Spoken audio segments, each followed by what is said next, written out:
Bonjour à tous, c'est Kevin et bienvenue dans ce nouvel épisode, dans cette nouvelle vidéo dans laquelle je réponds à une question importante en fait. Parce que quand on est entrepreneur, on a envie de lancer des publicités et on ne sait pas forcément quel budget mettre et on ne sait pas comment le faire croître, surtout sur une plateforme comme Facebook. Et je vais donner un petit peu des retours d'expérience qu'on peut avoir, ce que vous devriez faire et ce que je ferais vraiment à votre place, ce qui permettrait au final d'avoir toujours plus de personnes qui vont vous découvrir.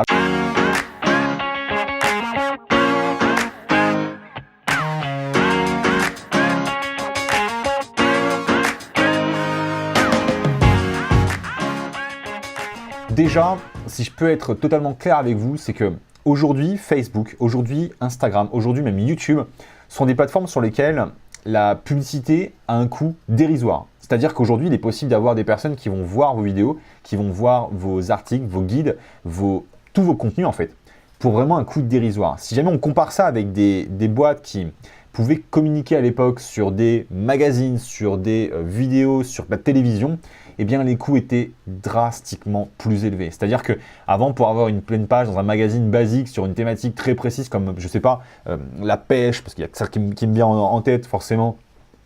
sur une thématique qui serait par exemple la cuisine ou alors la nutrition, ce genre de choses, eh bien très rapidement, les entreprises peuvent payer 10, 20, 30 000, 50 000 euros uniquement pour être affichés. Et c'est encore le cas aujourd'hui. Il y a des magazines qui coûtent extrêmement cher. D'ailleurs, la plupart des magazines coûtent cher, tout simplement pour une raison, c'est qu'ils ont vraiment du mal à financer leur développement parce qu'il y a de moins en moins de personnes qui vont consommer ces types de contenus-là, ces types de contenus magazines, et du coup, les coûts augmentent drastiquement. Alors que des plateformes comme Facebook, des plateformes comme Instagram, des plateformes comme tout ce qui se passe finalement aujourd'hui avec le monde digital, avec le monde des réseaux sociaux,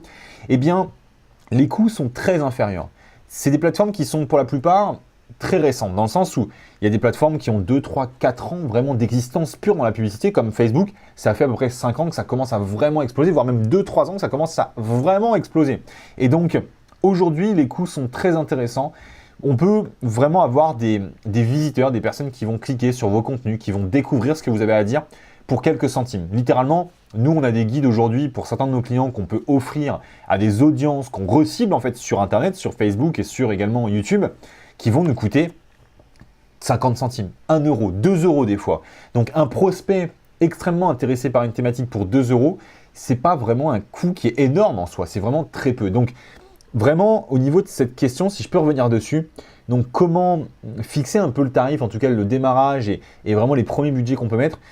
Je pense qu'il y a une question en fin de compte importante par rapport à Facebook, surtout Facebook, je parle beaucoup de ça parce que c'est vraiment notre expertise du moment, on est beaucoup dedans au niveau de la publicité, eh bien c'est que vous devez essayer de commencer avec au moins quelques centaines d'euros. C'est vraiment ce que je recommande. N'essayez pas de faire vraiment, en tout cas vous pouvez essayer, c'est pas ce que je veux dire de ne pas le faire, mais essayez de prévoir un budget de pratiquement 500 ou 1000 euros afin d'avoir quand même une petite base pour pouvoir promouvoir votre contenu d'un côté, c'est-à-dire que vous prenez vos meilleurs articles, prenez vos meilleures vidéos, prenez vos meilleurs contenus, vous les diffusez directement sur Facebook et ensuite vous reciblez les personnes qui vont être intéressées, qui vont adorer ces contenus-là pour leur offrir un cadeau, pour leur offrir un e-book, pour leur offrir la chance finalement de s'abonner à votre page par exemple. Ça, c'est vraiment les choses que vous pouvez faire. Et donc moi, si je peux donner un conseil, c'est vraiment d'avoir au moins quelques centaines d'euros, de ne pas commencer avec 5-10 euros parce que autant avec 5 euros, on peut avoir une vente qui va se faire très rapidement et c'est une chance que peut donner Facebook, mais autant vous pouvez faire une vente avec les premiers 5 euros et 0 vente avec les 95 autres euros que vous allez dépenser. Donc, c'est pas parce que vous faites une vente sur les premiers euros que vous dépensez que c'est forcément quelque chose de rentable. C'est vraiment dans le temps, dans l'expérience de votre publicité, que vous allez voir si jamais la pub est rentable et surtout que vous allez voir si jamais vous avez des ajustements à faire. Donc ça, c'est vraiment extrêmement important. D'ailleurs, on a fait une vidéo il y a très peu de temps sur une question qui a été postée sur le Wolfeo Show dans laquelle Thierry postait un message, je crois que c'était comment créer une pub impactante, comment créer une pub intéressante. Donc n'hésitez pas à regarder dans la zone de description, il doit y avoir toutes ces informations-là. Et comme d'habitude, si jamais vous avez aimé cette vidéo, si jamais vous avez aimé ce contenu que je viens de faire avec vous, n'hésitez pas à liker la fameuse vidéo en bas à droite et surtout abonnez-vous à la chaîne YouTube de Wolfeo pour avoir accès à tous nos prochains contenus, à toutes nos prochaines vidéos que nous ferons dans les prochains jours. Donc voilà, c'était Kevin, je vous dis à très bientôt, j'espère que vous avez aimé cette vidéo. Dans tous les cas, je compte sur vous pour vous abonner et on se retrouve dans une toute prochaine vidéo ou bien directement sur un live Instagram, Facebook, n'hésitez pas à vous abonner. Donc voilà, c'était Kevin, je vous dis à bientôt, ciao ciao.